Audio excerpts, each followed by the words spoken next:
भगवान शंकर और उनकी पुत्री अशोक सुंदरी की कथा। हिंदू धर्म में भगवान शंकर को महादेव त्रिदेवों में एक प्रमुख स्थान प्राप्त है। वे संहार होते हुए भी करुणा, त्याग और प्रेम के प्रतीक हैं। जहाँ भगवान शंकर और माता पार्वती की कथाएं अनेक ग्रंथों और पुराणों में विस्तार से मिलती हैं, वहीं उनकी पुत्री अशोक सुंदरी की कथा भी अत्यंत रोचक, प्रेरणादायक और रहस्यमयी है। इस लेख में हम आपको भगवान शंकर और उनकी पुत्री अशोक सुंदरी की कथा विस्तार से बताएंगे, जो देवी देवताओं, प्रेम, बलिदान और धर्म के अद्भुत संगम को दर्शाती हैं। पार्वती का तप और कल्प वृक्ष की प्राप्ति। सतयुग की बात है। माता पार्वती भगवान शिव के साथ कैलाश पर्वत पर निवास करती रहती थी। उन्होंने एक बार मंथन किया कि उनका जीवन एक पुत्र के साथ तो पूर्ण हो गया है, परंतु उन्हें एक पुत्री की भी इच्छा हुई, जो सौंदर्य, करुणा और स्त्री गुणों की प्रतिपूर्ण मूर्ति हो।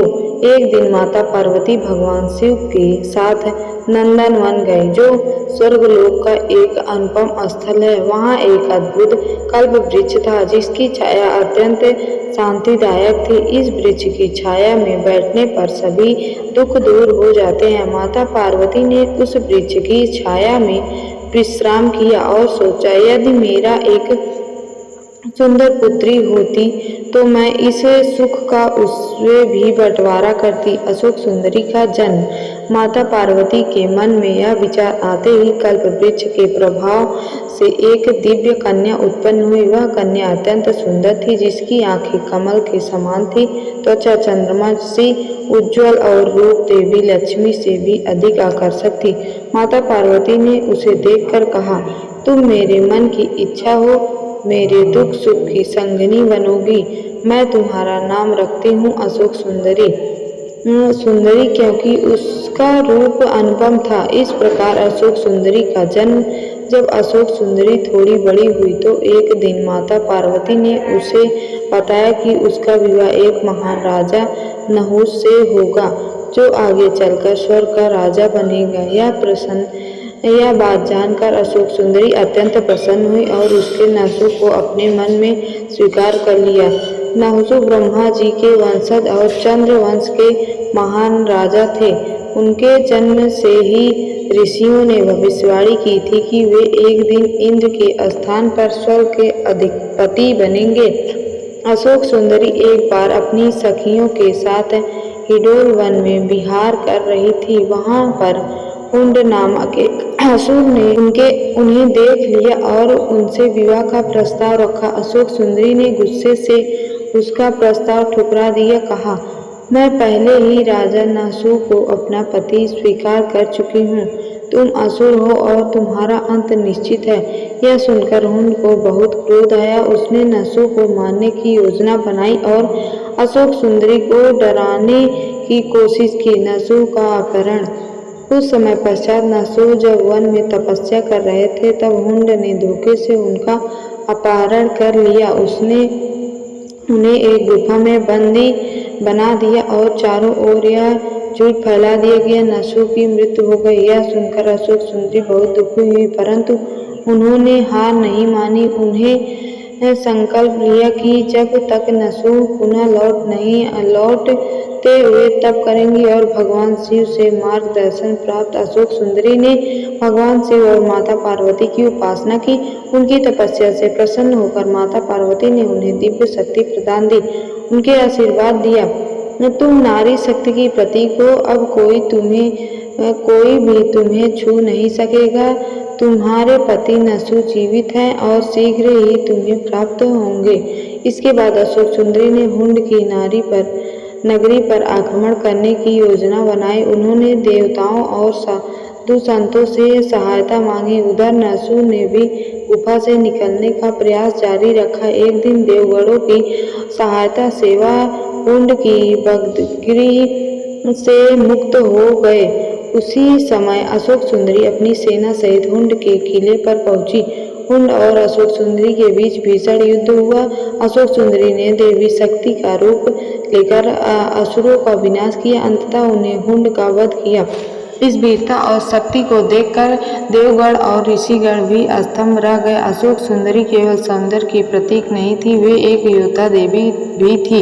हुंड के वध के बाद अशोक सुंदरी और नसु का पुनर्मिलन हुआ। भगवान शिव और माता पार्वती ने इस दिव्य युगल का विधि पूर्वक विवाह कराया। विवाह के बाद दोनों ने धरती पर अनेक वर्षों तक धर्म पूर्वक राज्य किया।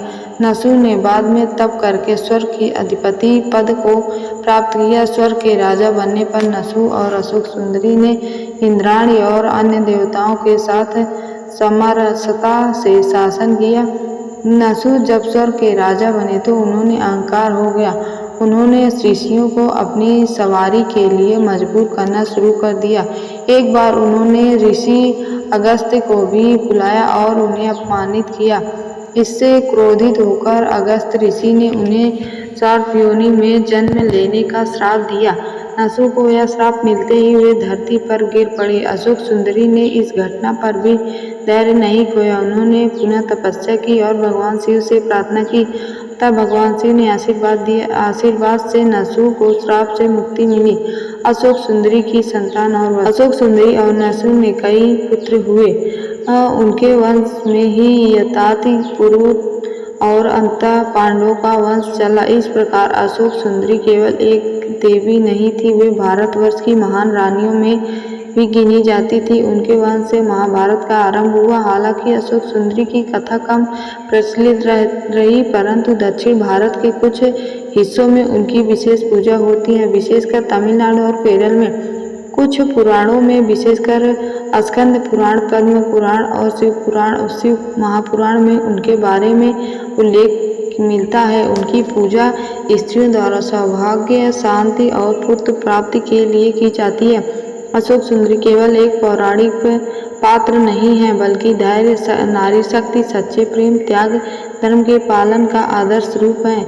वे यह सिखाती है कि स्त्री केवल सौंदर्य की मूर्त नहीं होती, वह संघर्ष, पराक्रम और सहनशक्ति की भी देवी होती है। भगवान शंकर की पुत्री अशोक सुंदरी की कथा एक ऐसी देवी की कहानी है जो मन, शरीर और आत्मा से पूर्ण थी। उनकी जीवन शिक्षा देता है कि हम हर संकट में धैर्य रखें, सत्य पर टिके रहें, प्रेम और विश्वास को कभी ना छोड़ें और नारी में छिपी शक्ति को पहचानें। अशोक सुंदरी आज भी उस दिव्यता का प्रतीक है जो त्याग और शक्ति दोनों में संतुलन रखती हैं। ऐसे दिव्य देवी को कोटि कोटि वाच्य कन्यायं च अशोक सुंदरीं पर्वत्या प्रपूज्यते दुःखं येन निवित्रं यास्ता तस्यानां सदा स्तुति।